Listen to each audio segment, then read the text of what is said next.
আসসালামু আলাইকুম। এখন শুনবেন সংবাদ শিরোনাম। নড়াইল সদরের বড়কুলা গ্রামে পাল্টাপাল্টি হামলায় 5 জন নিহত। আধিপত্য বিস্তার নিয়ে 2 সাবেক ইউপি চেয়ারম্যানের অনুসারীদের মধ্যে সংঘাত। চট্টগ্রামের হালি শহরে একটি বাসায় বিস্ফোরণে একই পরিবারের 9 জন দগ্ধ। 4 জনের অবস্থা শঙ্কাজনক। প্রাথমিক ধারণা জমে থাকা গ্যাস থেকে দুর্ঘটনা। নেত্রকোনায় শীত সংকটে বিপাকে কৃষক, শুকিয়ে যাচ্ছে প্রাকৃতিক জলাধার। আশঙ্কাজনক হারে নেমেছে ভূগর্ভস্থ পানির স্তরও। রেকর্ড ঋণের চাপে অর্থনীতি, দায় পরিশোধে হিমশিম অবস্থা।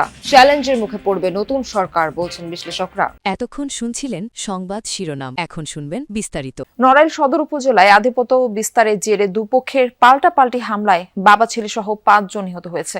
এই ঘটনায় আহত হয়েছে আরো 3 জন। উপজেলার সিঙ্গাশোলপুর ইউনিয়নের বড়কুলা গ্রামে এই ঘটনা ঘটে। পুলিশ জানায়, সিঙ্গাশোলপুর ইউনিয়নের সাবেক চেয়ারম্যান খায়রুজ্জামান মোল্লার সাথে আধিপত্য বিস্তার নিয়ে সাবেক ইউপি চেয়ারম্যান উজ্জ্বল শেখের বিরোধ দীর্ঘদিনের। এরই জেরে আজ ভোরে খায়রুজ্জামানের লোকজন হামলা চালায় উজ্জ্বল শেখের লোকজনের উপর। এতে ঘটনাস্থলে নিহত হন বড়কুলা গ্রামের খলিল শেখ, তার ছেলে তাহাজুদ শেখ ও প্রতিবেশী ফেরদৌস শেখ। পরবর্তীতে উজ্জ্বল শেখের লোকজন পাল্টা হামলা চালায় খায়রুজ্জামান মোল্লার অনুসারীদের উপর। এতে আহত হয় বেশ কয়েকজন। আহতদের উদ্ধার করে হাসপাতালে নিয়ে গেলে মারা যান ওশিকুর ফকির নামে একজন। দুপুরে চিকিৎসাধীন অবস্থায় মৃত্যু হয় ফেরদৌস শেখের ছেলে মুন্না শেখের। পরিস্থিতি নিয়ন্ত্রণে ঘটনাস্থলে রয়েছে পুলিশ ও সেনাবাহিনী। 3 জন মার্ডার হয়ে গেছে। এখানে লোকজনের মধ্যে একটু উত্তেজনা আছে। 3 জন এই গ্রুপের, একজন ওই গ্রুপের। তো এলাকায় উত্তেজনা আছে। আমরা এখানে আমাদের পুলিশ এবং ইন্টেলিজেন্সের লোক থাকবে, যাতে করে ফার্দার কোনো আর মারামারির ঘটনার সৃষ্টি হতে না পারে। আমরা অবশ্যই যারা এই ন্যাক্কারজনক ঘটনার সাথে জড়িত তাদের প্রত্যেককে আমরা গ্রেফতার করবো এবং আইনের আওতায় আনবো। চট্টগ্রামের হালি শহরে একটি বাসায় বিস্ফোরণে নারী শিশু সহ একই পরিবারের 9 জন দগ্ধ হয়েছেন। এর মধ্যে 4 জনের অবস্থা আশঙ্কাজনক। ভোরে হালি শহরের এইচ ব্লকের এসি মসজিদ সংলগ্ন এলাকায় এই দুর্ঘটনা ঘটে। ফায়ার সার্ভিস জানায়, ভোর 4:30টার দিকে হালিমা মঞ্জিল নামে একটি 6তলা ভবনের 3য় তলার একটি হঠাৎ বিস্ফোরণ হয়।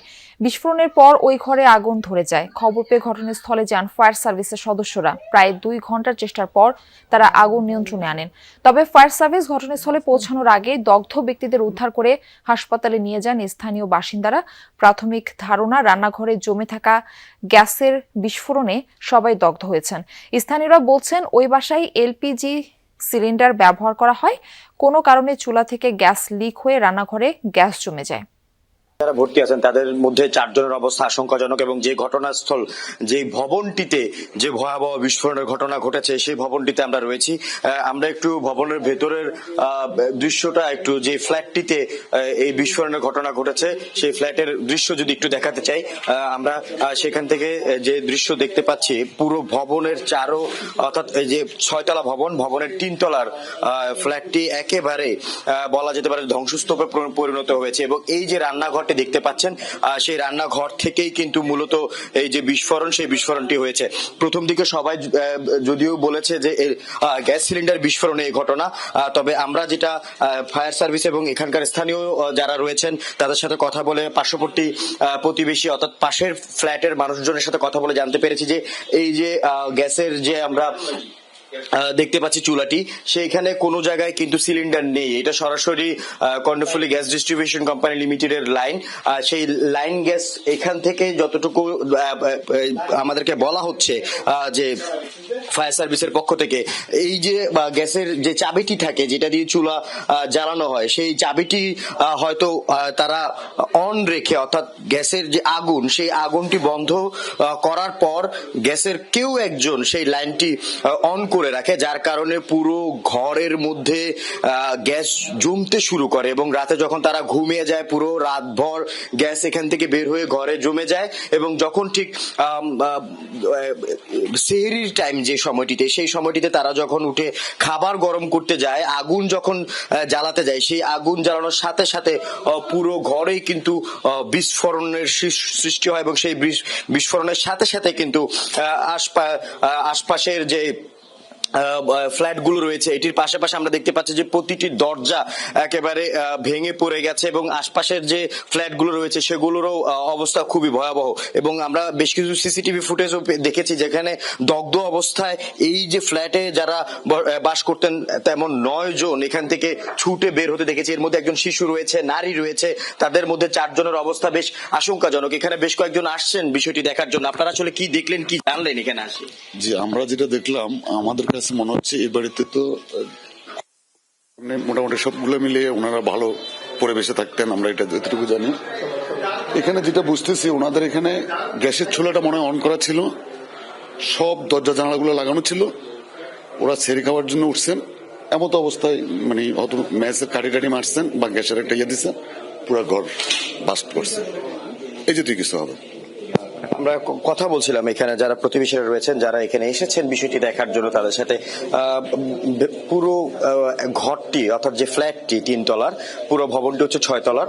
সেই ভবনের 3য় তলায় যে ফ্ল্যাটটি, এটি একেবারে বলা যায় যে ধ্বংসস্তূপে পরিণত হয়েছে। আমরা এখানে দেখতে পাচ্ছি যে এসির যে কম্প্রেসার থাকে সেটাও কিন্তু একেবারে ব্লাস্ট হয়ে গেছে। অর্থাৎ এই পুরো ফ্ল্যাটটির পাশাপাশি, অর্থাৎ এই প্রথম আমরা এখানে আসার পর যে বিষয়টি দেখলাম, এই ফ্ল্যাটের পাশাপাশি আরো 3টি ফ্ল্যাট রয়েছে। প্রতিটি ফ্ল্যাটের কোথাও কোনো জানালার কাজ কিন্তু অবশিষ্ট নেই, সবগুলো ভেঙে গেছে। পাশাপাশি যে লিফটটি রয়েছে সেই লিফটের যে দরজা, সেই দরজাটিও ভেঙে নিচে পড়ে গেছে।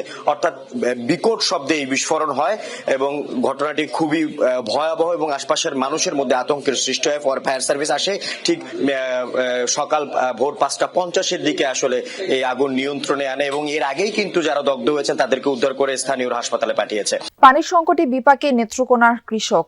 একদিকে শুকিয়ে যাচ্ছে খাল বিল নদ নদী, অন্যদিকে ভূগর্ভস্থ পানির স্তর নেমে যাওয়ায় ব্যাহত হচ্ছে চাষাবাদ। শ্যালো মেশিনের মাধ্যমে মিলছে না পর্যাপ্ত পানি। স্থানীয় প্রকল্প বাস্তবায়ন করে দ্রুত সংকট নিরসনের দাবি জেলার কৃষকদের। হাওর বেষ্টিত জেলা নেত্রকোনা। কৃষি নির্ভর এই জনপদে জালের মতো ছড়িয়ে আছে নদ নদী খাল বিল, কিন্তু পানি সংকটে গতিপ্রবাহ নেই সেগুলোতে। চাষাবাদের মৌসুমে পানির অভাবে জমি শুকিয়ে চৌচির। এছাড়া ভূগর্ভস্থ পানির স্তর নিচে চলে যাওয়ায় সেচ মেশিন দিয়েও স্বাভাবিক রাখা যাচ্ছে না আবাদ। এতে বিপাকে স্থানীয় চাষিরা। রেকর্ড দেশি বিদেশি ঋণের চাপে পড়েছে দেশের অর্থনীতি। দায় পরিশোধে হিমশিম খেতে হচ্ছে সরকারকে। প্রশ্ন উঠেছে, বাংলাদেশ কি ঋণের ফাঁদে পড়তে যাচ্ছে? যদিও আন্তর্জাতিক ও বহুজাতিক প্রতিষ্ঠানগুলো ঋণ পরিশোধের সক্ষমতা বরাবরই বিবেচনায় রেখেছে, ঋণ ব্যবস্থাপনা নিয়ে নতুন সরকার চ্যালেঞ্জের মুখে পড়বে বলে মনে করছেন বিশ্লেষকরা। বাংলাদেশ কি ঋণের ফাঁদে? 1 বছরের ব্যবধানে ঋণের বোঝা বেড়েছে 3.5 লাখ কোটি টাকা। আগের সরকার ঋণের অর্থে মেগা প্রকল্প করেছে, আর অন্তর্বর্তী সরকার ঋণ নিয়ে রিজার্ভ ভান্ডার সমৃদ্ধ করেছে। দায় মিটিয়েছে জ্বালানি আমদানিরও।